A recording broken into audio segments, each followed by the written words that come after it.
अतः सप्तमोऽध्यायः। नंदिकेश्वर का गणेश्वराधिपति पद पर अभिषेक एवं विवाह। नंदीश्वर बोले, हे मुने, मैं उन वन में जाकर निर्जन स्थल में आसन लगाकर धीरतापूर्वक कठोर तप करने लगा, जो मुनिजनों के लिए भी असाध्य है।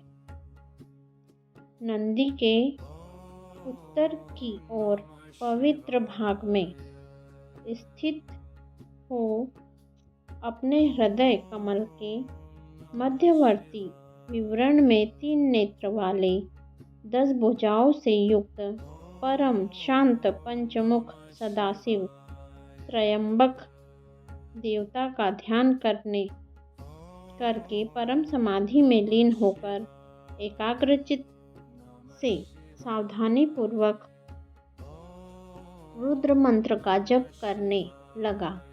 मुझको उस जप में स्थित देखकर चंद्रकला धारण करने वाले पार्वती सहित परमेश्वर महादेव ने मुझ पर प्रसन्न होकर कहा। शिवजी बोले, हे शिलाद पुत्र, मैं तुम्हारी इस तपस्या से संतुष्ट होकर वर प्रदान करने आया हूँ। हे धीमन, तुमने अच्छी तरह तपस्या की है। तुमको जो अभीष्ट हो उसे मांग लो। शिवजी के ऐसा कहने पर मैंने सिर झुकाकर उनके चरणों में प्रणाम किया और जरा एवं शोक का विनाश करने वाले उन परमेश्वर की स्तुति की। महाकष्टों का नाश करने वाले वृषभध्वज परमेश्वर शंभु ने परम भक्ति से युक्त अश्रुपूर्ण नेत्र वाले और चारों चरणों में सम्यक सिर झुकाए हुए मुझ नंदी को उठाकर दोनों हाथों से पकड़कर मेरा स्पर्श किया।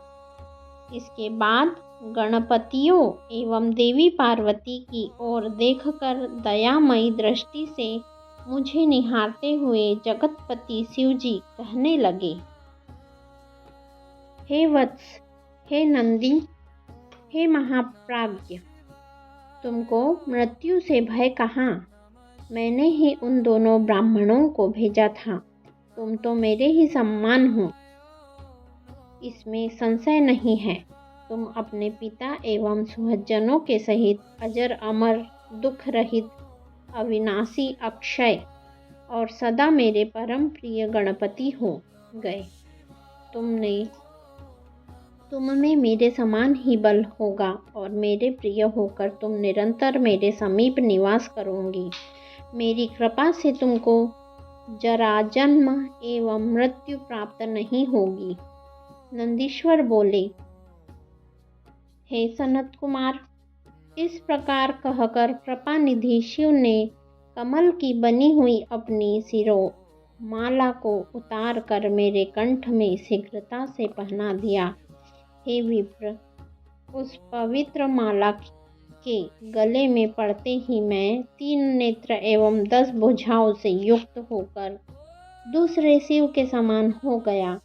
तदंतर परमेश्वर मुझे अपने हाथ से पकड़कर कहा, हे वत्स, बताओ मैं तुमको कौन सा श्रेष्ठ वर प्रदान करूं।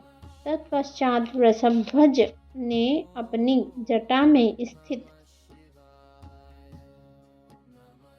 हार के समान निर्मल जल को लेकर, तुम यहीं पर नंदी हो जाओ, ऐसा कहा और उसे छिड़क दिया। इससे स्वच्छ जल वाली महावेग से युक्त दिव्य स्वरूपा सुंदरी एवं कल्याणकारिणी 5 नदियाँ उत्पन्न हुई। नदियों के नाम हैं जटोदका, त्रिस्रोता, वृषध्वनि, स्वर्णोदका एवं जम्बू नदी। ये 5 नदियाँ कही गई है। हे मुने, यह पंचनद नामक शिव का शुभ पृष्ठ देश परम पवित्र है, जो जपेश्वर के समीप विद्यमान है। जो व्यक्ति पंचनद में आकर इसमें स्नान तथा जप कर जपेश्वर शिव की पूजा करता है, उसे शिव सायुज्य की प्राप्ति होती है, इसमें संशय नहीं है। इसके बाद शिव जी ने पार्वती जी से कहा, नंदी को अभिषिक्त करना चाहता हूँ और इसे गणेश्वर बनाना चाहता हूँ। हे अव्यय, इसमें तुम्हारी क्या सम्मति है? शिव जी पार्वती जी से उनकी सम्मति पूछ रहे हैं। उमा बोली, हे देवेश, हे परमेश्वर, आप इस नंदी को अवश्य ही गणेश्वर पद प्रदान करें। हे नाथ, यह शिलाद पुत्र आज से मेरा परम प्रिय पुत्र है। नंदीश्वर बोले, हे सनत कुमार, तदंतर स्वतंत्र सब कुछ प्रदान करने वाले तथा भक्त वत्सल परमेश्वर शंकर ने अपने श्रेष्ठ गणाधिपों का स्मरण किया। शिव के स्मरण करते ही असंख्य गणेश्वर वहां उपस्थित हो गए। वे सब परम आनंद से परिपूर्ण तथा शंकर के स्वरूप वाले थे।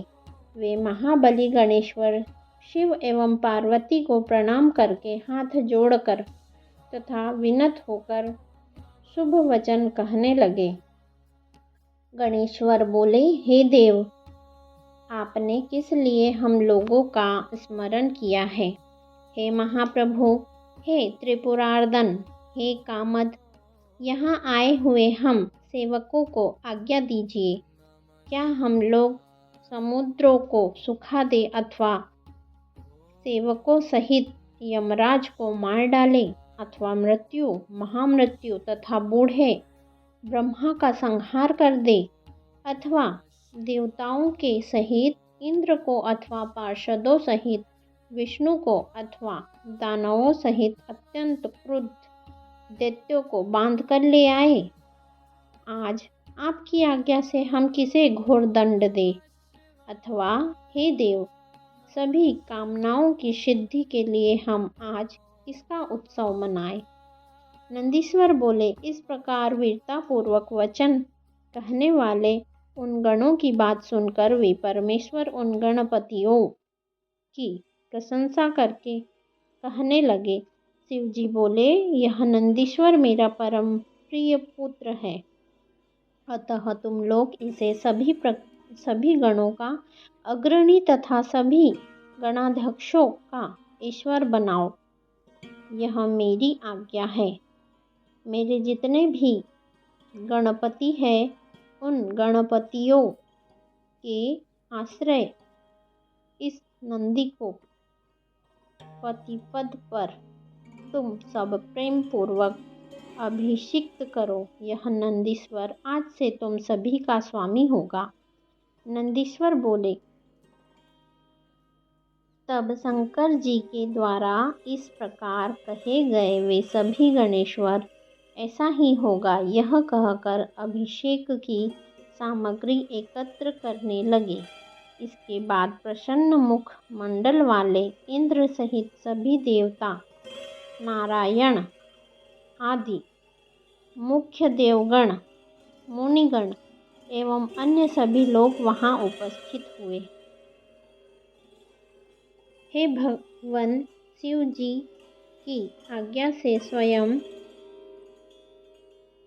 ब्रह्मा ने एकाग्रचित होकर नंदीश्वर का समस्त गणाध्यक्षों के अधिपति पद पर अभिषेक किया। तत्पश्चात विष्णु, इंद्र एवं अन्य लोकपालों ने भी उसी प्रकार अभिषेक किया। तत्पश्चात ऋषिगण एवं पितामह आदि ने उनकी स्तुति की। उन सभी के स्तुति कर लेने के अनंतर संपूर्ण जगत के स्वामी विष्णु ने सिर पर अंजलि बांधकर एकाग्रचित हो उनकी स्तुति की और हाथ जोड़कर प्रणाम करके उनका जयकार किया। पुनः सभी गणाधियों, देवताओं एवं असुरों ने जयकार किया। हे विप्रेंद्र, इस प्रकार परमेश्वर की आज्ञा से ब्रह्मा सहित सभी देवताओं ने मुझ नंदीश्वर का अभिषेक तथा स्तवन किया। ब्रह्मा, विष्णु आदि देवताओं ने शिवजी की आज्ञा से बड़े उत्सव के साथ प्रेम पूर्वक मेरा विवाह भी संपन्न किया। मन तथा नेत्रों को आनंद देने वाली मनोहर तथा दिव्य सुयसा नामक मरुत कन्या मेरी पत्नी हुई। उस सुयसा ने हाथ के अग्रभाग से चामर धारण की हुई स्त्रियों से युक्त तथा चामरों से सुशोभित चंद्र प्रभास दृश छत्र प्राप्त किया। मैं उसके साथ श्रेष्ठतम सिंहासन पर बैठा और स्वयं महालक्ष्मी ने मुकुट आदि सुंदर भूषणों से मुझे सुशोभित किया। देवी ने अपने कंठ में स्थित उत्तम हार उतार कर मुझे प्रदान किया। हे मुने, मुझे श्वेत वृषेंद्र हाथी, सिंह ध्वज रथ, चंद्रबिंब के समान स्वच्छ सोने का हार और अन्यान्य वस्तुएं भी प्रदान हुई। हे महामुने, इस प्रकार विवाह हो जाने पर मैंने उस पत्नी के साथ शिव, पार्वती, ब्रह्मा एवं विष्णु के चरणों की वंदना की। उस समय उन त्रिलोकेश्वर भक्तवत्सल प्रभु सदाशिव ने उस स्वरूप वाले मुझ सपत्नीक नंदीश्वर से अत्यंत प्रेम के साथ कहा। ईश्वर बोले, हे सत्पुत्र, सुनो, तुम मेरे पुत्र हो। यह सुयसा तुम्हारी पत्नी है। तुम्हारे मन में जो भी अभिलाषा है उसे मैं प्रेम पूर्वक तुम्हें प्रदान करूँगा। हे गणेश्वर, हे नंदीश्वर, पार्वती सहित मैं तुम पर सदा संतुष्ट हूँ। हे वत्स, तुम मेरी उत्तम बात सुनो। तुम अपने पिता एवं पितामह के साथ सदा मेरे प्रिय विशिष्ट परमेश्वर्य से युक्त महायोगी, महाधनुर्धर, अजीय, सर्वजिता, सदा पूज्य एवं महाबली होंगे। जहाँ मैं रहूँगा वहाँ तुम रहोगे और जहाँ तुम रहोगे वहाँ मैं भी रहूँगा। हे पुत्र, तुम्हारे ये पिता महान ऐश्वर्य से युक्त महाबली मेरे भक्त एवं गणों के अध्यक्ष होंगे। हे वत्स, तुम्हारे पितामह भी उसी प्रकार के होंगे। ये सभी मेरे द्वारा वरदान प्राप्त कर मेरी समीपता प्राप्त करेंगे। तुम्हारे लिए मैंने यह वरदान दिया। नंदीश्वर बोले, तब वरदायिनी महाभागा पार्वती देवी ने मुझे नंदीश्वर से कहा, हे पुत्र, तुम मुझसे सभी अभिलाषित वर मांगो। तब पार्वती देवी के उस वचन को सुनकर नंदीश्वर हाथ जोड़कर कहा, हे देवी, आपके चरणों में सदा मेरी उत्तम भक्ति हो। मेरे वचन को सुनकर उन देवी ने कहा, ऐसा ही हो। पुनः उन्होंने बड़े प्रेम से मुझ नंदी की कल्याणमयी पत्नी सुयसा से कहा। देवी बोली, हे वत्से, तुम यथेष्ट वर ग्रहण करो। तुम 3 नेत्र वाली एवं जन्म मृत्यु से रहित रहोगी और पुत्र पौत्रों के सहित तुम्हारी भक्ति मुझ में और अपने पति में निरंतर बनी रहेगी। नंदी बोले, उस समय ब्रह्मा, विष्णु तथा सभी देवताओं ने प्रसन्नतापूर्वक शिव की आज्ञा से उन दोनों को वर दिए। उसके बाद ईश शिवजी संबंधियों, बंधु बांधवों एवं कुटुंब के साथ मुझे लेकर पार्वती सहित बैल पर सवार होकर अपने धाम को गए। वे विष्णु आदि सभी देवताओं भी मेरी प्रशंसा करते हुए तथा शिव पार्वती की स्तुति करते हुए अपने अपने धाम चले गए। हे महामुने, इस प्रकार मैंने अपना अवतार आपसे कहा, जो मनुष्यों को सदा आनंद देने वाला एवं शिवजी में भक्ति बढ़ाने वाला है। जो व्यक्ति श्रद्धा तथा भक्ति से युक्त होकर मुझ नंदी के इस जन्म, वरदान, अभिषेक तथा विवाह के प्रसंग को सुनता है अथवा सुनाता है अथवा भक्तिपूर्वक पढ़ता है या पढ़ाता है, वह इस लोक में सभी सुखों को भोग कर परलोक में मोक्ष प्राप्त कर लेता है।